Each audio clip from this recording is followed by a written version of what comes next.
यह कथा है सत्संग का असर मनुष्य पे कितना पड़ता है। डाकुओं का एक दल था।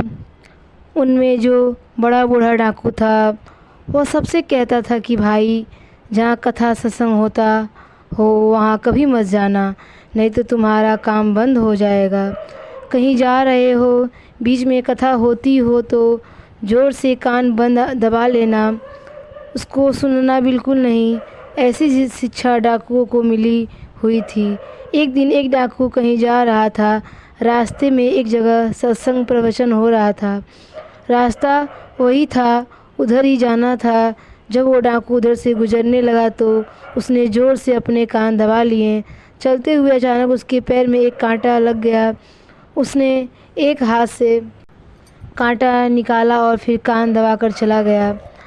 कांटा निकालते समय उसको यह बात सुनाई दी कि देवताओं की छाया नहीं होती। एक दिन उन डाकुओं ने राजा के खजाने में डाका डाला। राजा के गुप्तचरों ने खोज की। एक गुप्तचर को उन डाकुओं पर शक हो गया। डाकू लोग देवी की पूजा किया करते थे। वह गुप्तचर देवी का रूप बनाकर उनके मंदिर में देवी की प्रतिमा के पास खड़ा हो गया।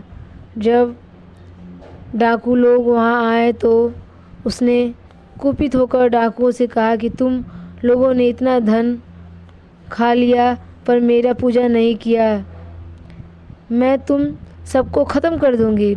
ऐसा सुनकर वे सब डाकू डर गए और बोले कि क्षमा करो, हमसे भूल हो गई, हम ज़रूर पूजा करेंगे।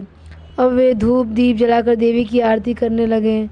उनमें से जिस डाकू ने कथा की यह बात सुनी रखी थी कि देवताओं की छाया नहीं होती, वो बोला यह देवी नहीं है, देवी की छाया नहीं पड़ती पर इसकी तो छाया पड़ रही है। ऐसा सुनते ही डाकुओं ने देवी का रूप बनाए हुए उस गुप्तचर को पकड़ लिया और लगे मारने। वह बोले कि चोर तो तू है, हम कैसे हैं, हमने चोरी की ही नहीं। वह गुप्तचर वहाँ से भाग गया। सत्संग की एक बात सुनने से ही फर्क पड़ गया।